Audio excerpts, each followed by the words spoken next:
It's my feel-good breakfast show.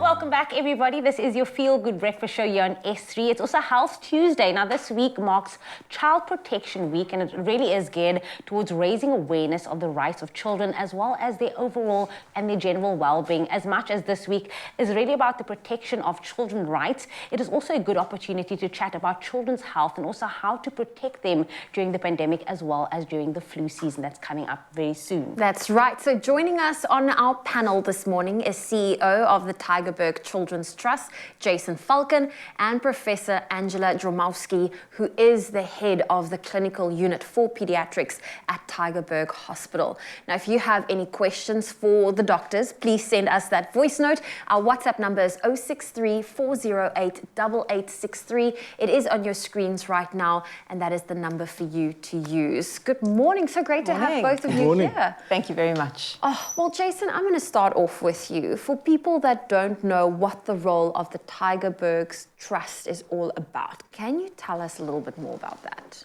Sure. So in essence, we support the the children of Tigerberg Hospital in their health and wellness journey over their lifetime, which means 60% of the Western Cape's children. So quite a lot of kids get supported by that institution, and we support them. And we've really had a front row seat to be able to see, what you've been able to do with the trust. In terms of how much you've grown over this past few years, talk to us about the achievements and also the milestones that the trust has been able to achieve. Sure. So, the trust has been in existence since 2001, so it's a long time. In 2019, we started a rejuvenation exercise, trying to really position ourselves to support all those kids. It's 60% of 2.4 million children in the province, is a lot. And what we were able to do is create a mechanism to rally people around those kids, to support them and continue to grow that even through COVID. I think we've grown by more than 30% over the past 2 years, which I think is testament to, not to us really, but to communities of people who are willing to support us and support our children. And it's important to get the community involved to support. Now, Prof. Angela, I'm going to ask you this question because it is flu season. We're heading into winter. I have friends that's got little toddlers, and I feel like the kids are always sick at the moment. Sure. What can parents do to help protect their kids during this flu season, and given the fact that we still have the COVID pandemic ongoing? Sure. So flu and COVID are really important causes of chest infections in children, particularly young children and children who've got underlying health conditions.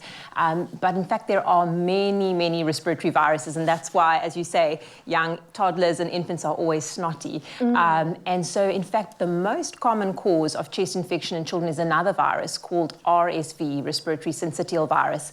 And it's been causing mayhem in Cape Town, in fact, for the last couple of months, with Tigerberg and Red Cross and all of our other referral hospitals being totally overwhelmed. So the experience you describe is really common.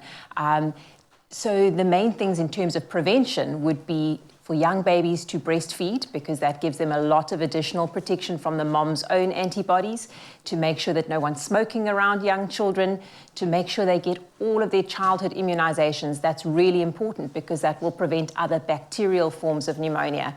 And then all the things we've done for COVID are really helpful in keeping children safe from viruses as well. So washing hands, covering your mouth and nose when you cough and sneeze, keeping kids out of creche and school when they're sick so that we don't spread viruses. All of those things will help. And just how important is it that we reinforce these things like washing hands, sanitizing, wearing the mask, especially in this winter season? No, it's key. Those things will really help to reduce the spread of all viruses, not only COVID. Oh, well, we still have a lot more to come on your Feel Good Breakfast Show. Our WhatsApp line is open if you have any comments or questions for our doctors. That number is 063 408 8863. Now, Doctor, in fact, I'm going to start off with you, Prof. Angela. With when it comes to hospitalizations around children, how frequent do we see it, especially coming now, I call it the sick flu season coming up? Yeah, sure. I mean, there is a huge spike in hospitalizations every year, probably between March and July, August. That is our busiest season in pediatrics, where pneumonia and all the different viruses and bacteria that can cause it are really frequent. From a COVID perspective, we know that children fortunately have been less directly affected by COVID infection, although we do see particularly young children and children with cancer and other forms of immunocompromise getting quite sick from COVID. And in fact, about 60% of children who've been hospitalized with COVID are young, under the age of 4. And right now in Cape Town, there's probably still about 40 children hospitalized across all of our facilities with COVID. So children are not unaffected, but they've been more indirectly affected. So we know they've had interrupted schooling. Many children have lost parents. Many children who are already vulnerable have become more malnourished, have not had their other healthcare needs seen to. So COVID has had a major negative impact for children in South Africa and worldwide. Yeah. Scary stuff and very sad at the same time. We also have a caller from the Eastern Cape now that's weighing in, and she sent through this voice note. Let's take a listen to it. Good morning, great team of Expresso show. Yes, myself and my family, we have boosted, and we also drinking the mixture of ginger and lemon, everyone in the house, so that our immune system can stay boosted and flu-free. This is Unosinto Mcimeli from Enqamakwe. Oh, love it. We also have Obeida Sali right here from Cape Town, who also sent through a voice note. Hi, morning, Obeida here. Yes, I've been vaccinated. Got my flu vac last month, and I'm taking my normal vitamins. Thank you. Bye. Okay, so a lot of our viewers are sharing some of the remedies that they are using to boost their immune system. When it comes to our first voice note that came through, the ginger shots and you going for the natural route to boost your immune system, is that something parents can also, give their kids to make sure their immune systems stay nice and healthy? Sure. I mean, I think a healthy diet and taking things that are high in vitamin C and zinc is always helpful. But certainly from an older adult perspective, the main thing to do is to be vaccinated. That is the cornerstone of prevention, and all the other things will help and add value. Well, our panel is not going anywhere. If you have any more questions, do weigh in. That WhatsApp number is 063-408-8863. We'd love to hear from you. It's my feel-good breakfast show. Welcome back. It is your Feel Good Breakfast Show, Expresso on S3. And for this Medical Tuesday, we are discussing Children Protection Week on the show this morning with our panel. We have CEO of the Tigerberg Children's Trust, Jason Falcon, and Professor Angela Dromowski, who is the head of the clinical unit for pediatrics at Tigerberg Hospital. Now, if you have any questions for the docs, please send through those voice notes. That number is 063-408-8863. And the focus over the last couple of years has been on the COVID-19 pandemic. But in recent weeks, there have also been reports around the world about cases of monkeypox. Well, Professor Dromowski is here to chat a bit more about that. And Professor, should we be concerned? Monkeypox, we've seen in the States, I've been reading the news headlines with regards to this. Should that be an area of concern in South Africa right now? So I think COVID has taught us that any infectious disease is just a plane ride away, and certainly monkeypox is a contagious illness. It belongs to the family of pox viruses. You've probably heard of smallpox, which was eradicated through vaccination many decades ago. So monkeypox is related, but it's much less severe and fortunately a little bit less contagious than smallpox. It presents quite similar to kind of even chickenpox with high fever, a blistering rash, headaches, muscle aches, and it can also affect children as well as adults. The cases so far worldwide are in about 15 countries, about 150 people affected. So I think the threat to South Africa right now is low, but we should be really vigilant and looking out for any unusual cases of rash, fever, and so on. We're fortunate in South Africa, we have a fantastic Institute for Communicable Diseases up in Johannesburg, and they will certainly be all over this if there are any cases in South Africa. So be alert, but I wouldn't be worried at this stage. Okay, that's very good to know. And I know, Jason, a lot of parents, a lot of even young patients. I mean, it is Children Protection Week this week that we're putting the spotlight on. But what has the impact of the COVID pandemic, as well as, kids being hospitalized, being isolated and not being able to be close to their parents, whereas in the past they would be able to have the visits that they would usually have? What impact has this pandemic had on the kids and especially their mental health? The impact has been huge, and we suspect it will continue to affect him for months, if not years to come. Tigerberg Hospital has the only dedicated adolescent psychiatric ward in the province, and they are inundated with children with severe mental health trauma. And for us, it's a medical condition why they are there in the hospital, but kids also just want to play and have fun. So how do we as a trust fill that gap?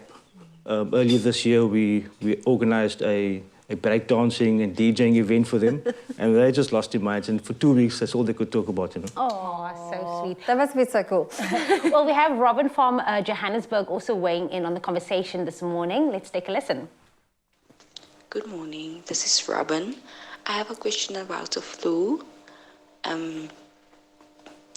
Flu comes with coughing, and how do you get rid of the cough after your flu? Because sometimes it's ongoing for about 2 to 3 weeks. Okay. Professor, maybe you can weigh in on this one. So yes, it's very common. Obviously, with any viral infection, you get lots of secretions in your airways, and that's what causes that irritating cough. Personally, I use something called ACC 200, which helps kind of to break down your phlegm and cough it up. But you could also kind of do steaming, inhaling of hot water. There are various kind of home remedies that you can try as well. And then certainly looking after your health. Again, not smoking, eating healthy, sleeping and resting, give your body time to recover. I hope that answers your question. To our caller, we also have Subongo Musa from Cape Town, who also weighed in on the conversation. Good morning. I would like to ask if ginger and garlic helps with flu. Thanks. Oh, ginger and garlic. Well, we love that remedy. Dr. Jason, something I wanted to find out as well is, in terms of this past 2 years, what has been the most challenging aspect for you and the trust? Well, you must remember that COVID is largely an adult disease, and we support children. So the very first impact on us, this was at the beginning of COVID, was that funding dried up, both locally and internationally. And that took a year to start to open up. In a way, it was very challenging for us, but it also forced us to find other ways of staying in the game, for lack of a better word, and continuing to be able to support our kids. So after 2 years of really battling on the front line for financial support, we have a lot of tools today that I guess maybe would never have had before. That's amazing. And do you find now that life is going back to somewhat of a new normal? Are people supporting the initiative? You know, the funny thing is, yes, but also there are much more needs. Okay. So in terms of where the money goes, it's spread much wider. Okay. But also we are finding that the war in Ukraine has had a drastic impact on our ability to raise funds in the EU. Okay. Which is, I guess, where about 90% of our funding resides. So not related to COVID, but something new to fight about. In what way? So many donors in the EU are actually now supporting the cause in Ukraine as opposed to supporting us, which has taken 1 to 2 years to build those relationships. Okay. So, yeah, the battle continues. The battle continues, but people can get in touch with you if they want to support the Tigerberg Children's Trust. And of course, Jason as well as Professor Angela, they're not going anywhere. They're going to be with us for one more segment as we continue to talk Children Protection Week. And of course, it's all about health today. We're putting the spotlight on their health. It's my feel-good breakfast show. Welcome back to S3's Feel Good Breakfast Show. We are wrapping up our panel discussion on Child Protection Week with Jason Falcon, as well as Professor Angela Dromowski. We have touched on COVID-19 and also the mental aspect of the last few years, especially on children. Now, the discussion continues, and we are encouraging every single one of you to get in touch with us with any questions you may have via our WhatsApp number, which is 063 408 8863. Thank you so much for staying with us this morning. Well, this is our final segment, and I feel like just to wrap it up, Prof. Angela, when it comes to the COVID vaccine and just the flu vaccine for children, can they get both, and how far apart should it be? Sure. So they're both very safe and effective vaccines.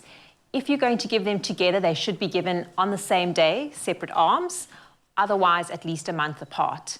The flu vaccine can be given from the age of 6 months, and the COVID vaccine, however, currently in South Africa is only licensed for children 12 years and older. But for example, in the States and many places overseas, they're giving it to children as young as 5 to 11, and it's about to be licensed for children younger than 5 overseas. So I think shortly, within the next couple of months, we should be able to vaccinate the majority of children who are also vulnerable to COVID and long COVID, and obviously don't want to have school disruption and potentially make family members ill. So yeah, absolutely, both safe. Give them at the same time or separately a month apart. Well, you heard it from the professor herself. That being said, we have 2 callers from Gqeberha right now. Asemahle up first with her voice note. Good morning. My name is Asemahle. I have a question regarding the flu. I have a 5-month-old baby who has a blocked nose. Now it's difficult for him to breathe in breastfeeding. So when I'm feeding him, he just can't breathe since he tries to breathe through his mouth. How can I help him? Okay. Sure, thanks Asemahle. That's a very common problem and makes it really difficult to feed your baby when their nose is blocked, because small babies are what we call obligate nasal breathers. They have to breathe through their nose. And so what you need to do about 10 minutes before you breastfeed is either put in some nose drops like normal saline. Some moms actually use breast milk, which is really effective at clearing out the secretions, and your baby will be able to feed more easily once the nose is unblocked. I've seen my friend use that little suction Sure, tool, and I'm like, oh, you really have to love your child to do that. Yeah, so you describe it as a little plastic aspirator, and you can literally suck out the secretions also before feed. So you can try that too. Physically remove it or dissolve it with saline or milk. That's how you know I'm not ready for motherhood just yet. Trust me, when it You happens will to be. you, you will be. You will be. There's no choice. You have to do it. We also have another caller from Gqeberha as well. Let's take a listen. Good morning. I just wanted to know if having a sore throat is part of your flu symptoms or does it mean something else? Okay, so we have someone asking if having your sore throat just part of flu symptoms, or could it mean something else? Sure, so sore throat is really common, can be caused by bacteria and viruses, including COVID, including flu. So the sore throat on its own really doesn't help you, but if you have other symptoms that are suggestive of flu or COVID, stay home, isolate, self-medicate. If you're really unwell, seek medical attention. Yeah. Definitely.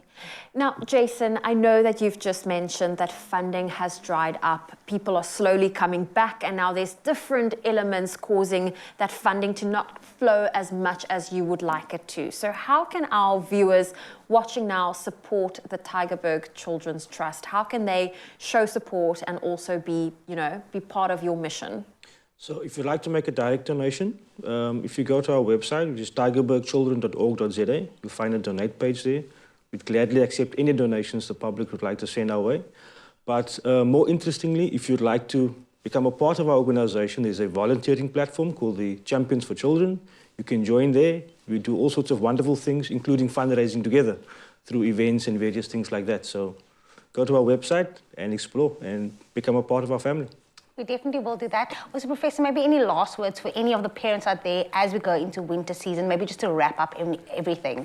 Yeah, so obviously being Child Protection Week, your child's health is really important. Make sure you breastfeed when they're small babies. Make sure they eat a healthy, nutritious diet. Get them vaccinated. I can't emphasize that enough. And obviously when your child is sick, please keep them at home for a few days so that we don't keep spreading winter viruses and COVID. Thanks. Well, thank you so much for joining us and being part of this conversation. We want to continue this conversation online. So if you have seen our Good Morning post, please let us know. If you are, using any of your own remedies, how are you boosting your immune system heading into this flu season and colder months? And of course, we also have that WhatsApp voice note line open. That number is 063 408 8863.